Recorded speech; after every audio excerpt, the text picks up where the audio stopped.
Assalamualaikum warahmatullah, dear beautiful family members and friends. Welcome to Hamza Fun World. आज हम आपके लिए कुरान की एक बहुत ही इबरतनाक कहानी लेकर आए हैं।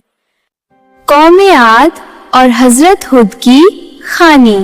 ये कहानी सिर्फ गुजरे हुए लोगों का जिक्र नहीं, बल्कि एक आईना है कि जब इंसान गुरूर, नाशुक्री और अल्लाह के हुक्म से बगावत करता है तो फिर अजाब यकीनी हो जाता है।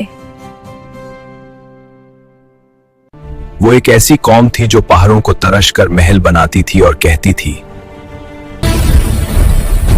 हमसे ज्यादा ताकतवर कौन है? हमसे ज्यादा ताकतवर कौन है? अपनी ताकत पर गुरूर करती थी और आखिरकार अल्लाह के अजाब का शिकार हुई। सूरह हुद में मिलता है, ये हजरत सालेह अलैहिस्सलाम की काम कहलाती है। कौम आद एक ऐसी कौम थी जो बड़े ताकतवर थे। 40 हाथ जितना कद, 800 से 900 साल की उम्र। ना बूढ़े होते, ना बीमार होते, ना दांत टूटते, ना नजर कमजोर होती। जवानी में तंदुरुस्त तो तवाना रहता है बस। मगर जब आसमान का हुक्म आया तो उनके महल मिट्टी के नीचे दबा दिए गए। हजरत नूह अलैहिस्सलाम के बाद एक और कौम पैदा हुई, कौम नियाद। ये लोग यमन और ओमन के दरमिया एक इलाका अहकाफ में रहते थे। उनके शहर का नाम था इरमजातुल इमाद, यानी सुतूनों वाला शहर, जो गोया आसमान से बातें करता है। उनके बदन पहाड़ों की तरह मजबूत थे, उनका कद बादल को छूता था। वो कहते थे,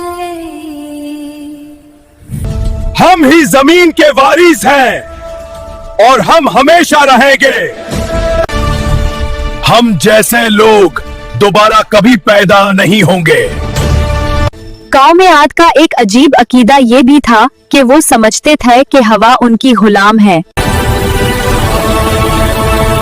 देखो, हवा हमारे जिस्म की पैरवी करती है। हमारे बाप दादा हवा का रुख बदल देते थे, हमें कौन रोक सकता है? जब वो दूर से तूफान आता देखते तो हंस कर कहते, हवा हमारे साथ है, ये हमारे दुश्मनों पर पड़ेगी। मगर उन्हें क्या पता था कि यही हवा उनकी सबसे बड़ी दुश्मन बन चुकी है। उनके घरों के दरवाजा इतने ऊंचे होटाए कि घोड़ा और सवार दोनों सीधा अंदर जा सकते थे। उनके बर्तन पत्थर के होते इतने बड़े कि एक बर्तन में पूरे खानदान का खाना पक जाता। वक्त गुजरता गया, गुरूर बढ़ता गया, तकब्बुर गहरा होता गया। एक दिन हजरत हुद अलैहिस्सलाम उनकी असेंबली में गए, जहां सरदार सोने के तख्तों पर बैठे थे। अल्लाह की कुदरत को देखो, तुम्हारी ताकत कुछ भी नहीं। अजाब आया तो हम अपनी ताकत से रोक लेंगे।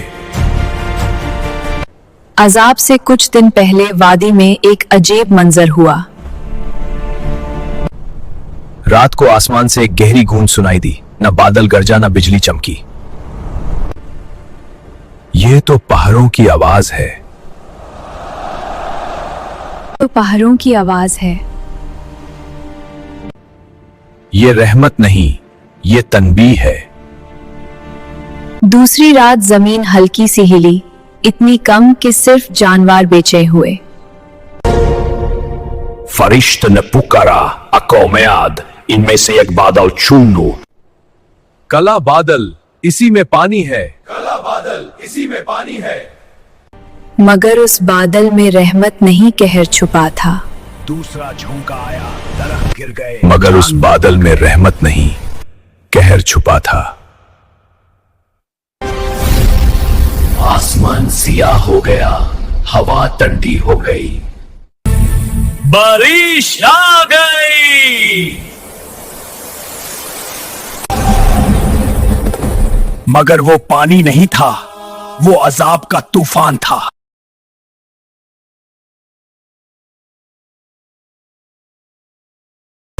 तीसरा झोंका आया, इंसान हवा में उछल गए।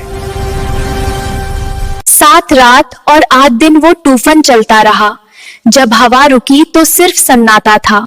उनके महलात जो कभी सुतूनों पर खड़े पत्थर रीठ के नीचे दफन हो गए।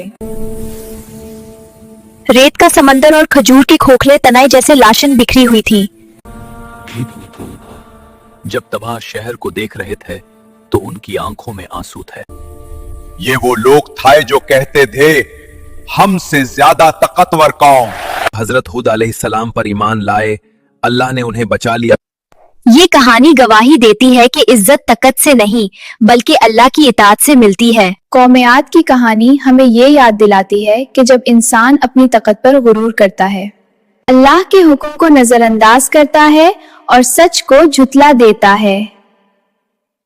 ये सिर्फ गुजरे हुए लोगों की कहानी नहीं बल्कि आज के इंसान के लिए एक खामोश वार्निंग है। याद रखिए, इज्जत ताकत से नहीं बल्कि अल्लाह की इज्जत से मिलती है। अगर आपको ये दिल को छू जाने वाली कुरानी कहानी अच्छी लगी हो, लाइक करें, शेयर करें और सब्सक्राइब जरूर करें। ये सबका जरिया होगा। देखने वालों के लिए दिल से शुक्रिया।